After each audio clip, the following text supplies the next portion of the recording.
Dying is a fact. There's no need for a doctor to tell me. That farewell performance was something I insisted on doing.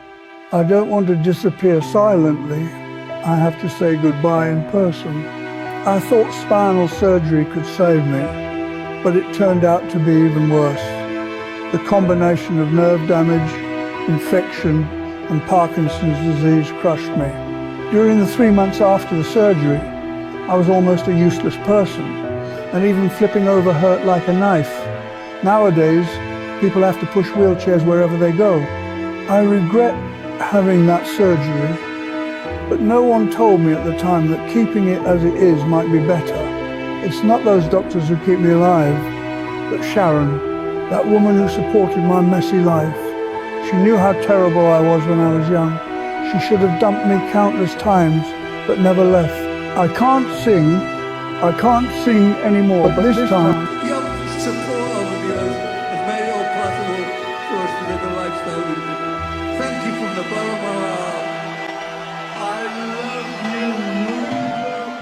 you. Before the lights dimmed and the tributes poured in, before fans filled the streets and the headlines screamed loss, there was Sharon. Long before the rest of the world mourned Ozzy Osbourne, she had been preparing for a different kind of goodbye. Not one wrapped in sorrow, but in memory.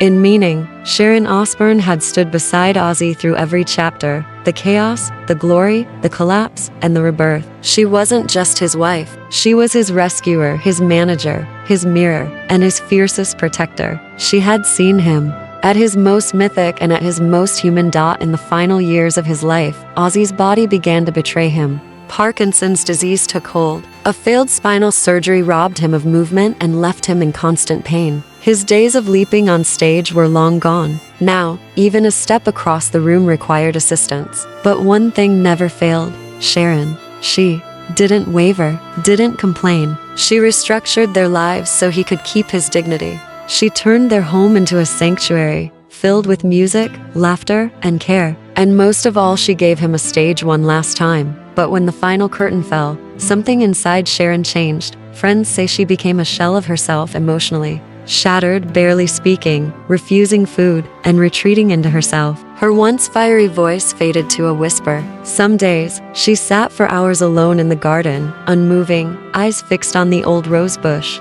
Other times, she secluded herself in Ozzy's studio, surrounded by his guitars and old handwritten lyrics. There, she whispered to the silence as if he might answer. Her grief was consuming, her pain visible to those who dared enter her quiet orbit. Jack Osbourne, ever protective, stood by her, even as his sisters, Kelly and Amy, grew concerned. The family began to fracture under the weight of one woman's heartbreak. Before the world erupted in tributes and murals, there was a quiet, private farewell, a moment of stillness where Ozzy's final breath met Sharon's eternal promise. Ozzy Osbourne passed away on July 22, 2025, in the comfort of his Buckinghamshire home. Sharon was with him. She had been there every day, watching him slip further from the man the world knew. But to her, he was still Ozzy, the boy from Aston, the wild man, the love of her life. And she made sure his final days were not just medical, they were meaningful. When it came time to say goodbye, Sharon refused to let the moment become a spectacle. She chose a modest countryside chapel, but not before suggesting something more radical. Close friends revealed that Sharon initially requested Ozzy be buried in their own garden, near the rose patch and the grave of the family dog he built. This home, she insisted, he'll rest in this home. That proposal sparked heated arguments within the Osbourne family. Jack supported her, but Kelly and Amy were alarmed. Kelly, in tears, begged her mother to reconsider, calling it not normal. The dispute exposed deep fractures in their grieving household. Legally, the burial plan raised red flags, and fan outcry soon followed. The public demanded a tribute, not a secret grave. Sharon, however, stood firm, reportedly commissioning a black marble headstone for the garden. Ultimately, legal and emotional pressure swayed her. The funeral, held just days after his passing, was stripped of all flash. No red carpets, no media frenzy, only family and close friends, those who had truly walked beside him. Sharon sat in the front row, flanked by their children, Jack, Kelly, Amy, and Lewis. In her hands, a sealed letter, written the night before. No one would ever read it but Ozzy. The service was soaked in emotion. Sharon had chosen the songs, A Beatles ballad, an acoustic rendition of Mama, I'm Coming Home, and soft strings playing behind photos that flickered across a simple screen. His first guitar weathered, dented, beloved was placed by the altar. When Sharon rose to speak, the room froze. No notes, no script, just her voice, clear but trembling. He was wild, infuriating, impossible, and I loved him completely. I still do. I always will.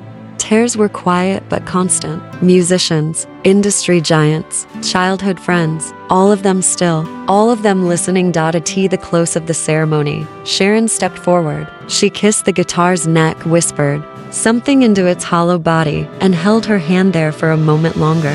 No one heard what she said. No one needed to. Outside the chapel, a growing crowd of fans waited respectfully behind velvet ropes. Many had traveled hours just to be close. They didn't chant. They didn't scream. They simply stood in silence, clutching records, photos, and sometimes nothing at all, just memories. As the casket passed through the chapel doors, Sharon followed, her hand resting lightly on the lid until the last possible second. In that gesture, she gave the world its final glimpse of Ozzy Osbourne and her last, private vow. That same afternoon, a statement from the family was released. He left the world with honesty, fire, and love. Back home, Sharon began building what some now call a shrine. Candles were lit in every hallway. Ozzy's music echoed through the house at all hours. She refused to change or remove a single thing that reminded her of him. Friends whispered that she was slipping into something darker, lighting incense, reading spiritual texts, and claiming to feel Ozzy's presence in the halls. When Jack suggested psychiatric help, Sharon reportedly lashed out. Her grief, raw and unapologetic, was beginning to worry those closest to her. And yet, even in that unraveling, there was love. Love that refused to let go. 17 days earlier, Sharon had orchestrated one last miracle. On July 5, 2025, Ozzy Osbourne performed a final concert titled Back to the Beginning in his hometown of Birmingham. It wasn't just a farewell show, it was a resurrection. Ozzy had lost much of his physical strength. Parkinson's had tightened its grip. His spine, once upright and stage-ready, needed the support of a black throne. But none of that mattered to the 40,000 fans in attendance. Seated beneath a golden spotlight, Ozzy gave them everything he had left. His voice cracked, his hands trembled, but his soul ignited the night sky. Every lyric, every glance, every breath became a thread in the fabric of his legacy. Sharon was behind the curtain, watching every moment. She had planned it all, from the charity donations to the lighting cues. The concert raised over $190 million for children's hospitals and Parkinson's research. But to Sharon, the money was secondary. This was Ozzy's last roar, and she had made it possible. Black Sabbath, Metallica, Guns N' Roses, and Slayer all took the stage. But the most unforgettable moment came when Ozzy simply whispered, "Thank you from the bottom of my heart." It wasn't just a concert. It was a goodbye letter written in sound. Once the funeral had ended, the grief spilled out into the world. The news of Ozzy's death circled the globe. Tributes came from rock legends, fans, and celebrities alike. Elton John, Flea, Post Malone, even the Muppets shared memories. Everyone had a story. Everyone had a lyric. Birmingham transformed overnight. The Black Sabbath bridge was covered in flowers, candles, tequila bottles, and letters. Fans flew in from across continents. One man played Dreamer on repeat through a portable speaker for 6 straight hours. No one stopped him, but Sharon stayed silent. She didn't need to post. She didn't need to perform. Her goodbye had already been given in a chapel, in a whisper, in the way she carried Ozzy's legacy in her silence. She had already said everything While that Sharon mattered. Retreated into the sanctuary of her grief, the city that birthed Ozzy Osbourne prepared to grieve in its own way. Birmingham, the cradle of heavy metal, was determined to honor its son with the reverence usually reserved for royalty. Plans for a public memorial were quickly announced, a grand celebration that would reflect Ozzy's chaotic genius, his larger-than-life presence, and the cultural earthquake he had become. Fans called it the final encore, but for Sharon, it was something else, a second goodbye, one she wasn't sure she could make. The city swelled with life and sorrow. Thousands poured into streets lined with posters, candles, and hand-painted Tributes. The Black Sabbath Bridge became a living altar. Local pubs renamed their specials after Ozzy songs. Churches rang their bells to the tune of Iron Man. On stage at the public event, music echoed like a war cry. Youngblood, the 27-year-old rocker Ozzy had once called the future of rebellion, stepped forward in tears to perform a raw, stripped-down version of Changes. Behind him, screens showed clips of Ozzy young, wild, electrifying. The crowd didn't cheer. They sang, thousands of voices rising in unison. A hymn made from heavy metal. Sharon was not on stage. She sat in a quiet tent at the edge of the venue, clutching Ozzy's wedding ring. Her presence was requested, begged for, expected. But she declined. She watched from the shadows. "It's not for me," she whispered to a friend. "It's for them." Still, she sent a message to be read aloud. Ozzy lived loud, but he loved quietly. "Thank you for loving him back. He saw every single one of you." The memorial ended with fireworks just like the ones Ozzy used to end his shows. As the sky lit up in crimson and gold, a single spotlight illuminated the Black Sabbath mural. And for a moment, it felt like he was back. After the public farewell, the world tried to move forward. But for Sharon, time froze. Ozzy's voice still echoed in the house. His slippers remained by the fireplace. His medication bottles untouched sat on the counter. Sharon refused to move anything. She had built a shrine, unintentional but sacred. His old stage boots were placed beneath a framed photo of their wedding day. She lit candles each night. She played and released demos, some so raw they still carried the hiss of tape. Some nights, she wandered the hallways, murmuring to shadows. Staff reported seeing her standing in Ozzy's closet, clutching his leather jacket to her chest. Once, she was found asleep in his studio, an ashtray full and a record spinning nothing but static. She talks to him, one family friend confessed. She truly believes he's still there. Her children remained worried. Jack stayed close, managing security and shielding her from the press. Kelly and Amy remained divided over how to help. A family therapist was hired. Sharon resisted, but while grief tried to drown her, legacy held her up.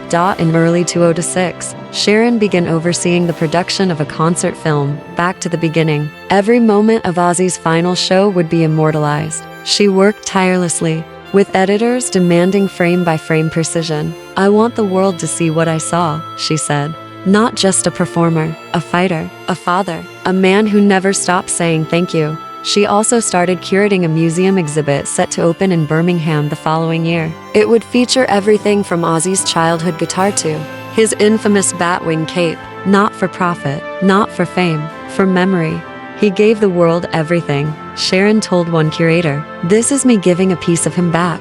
Months passed, the headlines faded, the tributes slowed, the crowds at the bridge thinned, but Sharon remained. In the home Ozzy built, among the echoes, among the ghosts, people wondered what she would do next. Would she leave the industry, sell the estate, write a memoir? She did none of that. Instead, she sat with the grief, made tea with it, laughed bitterly with it. She became its companion, not its victim. Then one morning in spring, neighbors spotted her in the garden, clipping roses. For the first time in months, her hair brushed back, a black shawl replaced with a faded denim jacket, the one Ozzy used to steal. She tied it around her waist like he used to do on stage. Later, she placed a new plaque in the rose garden. It read, "My love, my madman, my music." Beneath it, a single black rose. She began allowing small groups of fans into the garden quietly, without fanfare. Some cried, some prayed. Sharon didn't speak much, but she always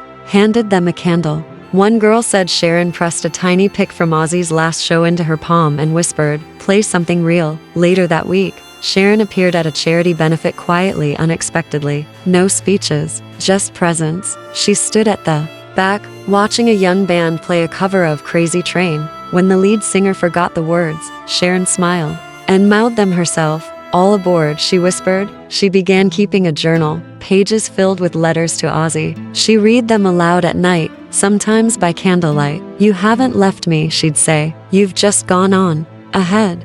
She would never be the same. The wound would never close. But Sharon Osbourne, grieving wife, fierce partner, survivor, had begun to live again. Not because she moved on, but because she chose to carry him forward. In candlelight, in memory, in music, and in love that refused to die. Forever his, forever Sharon.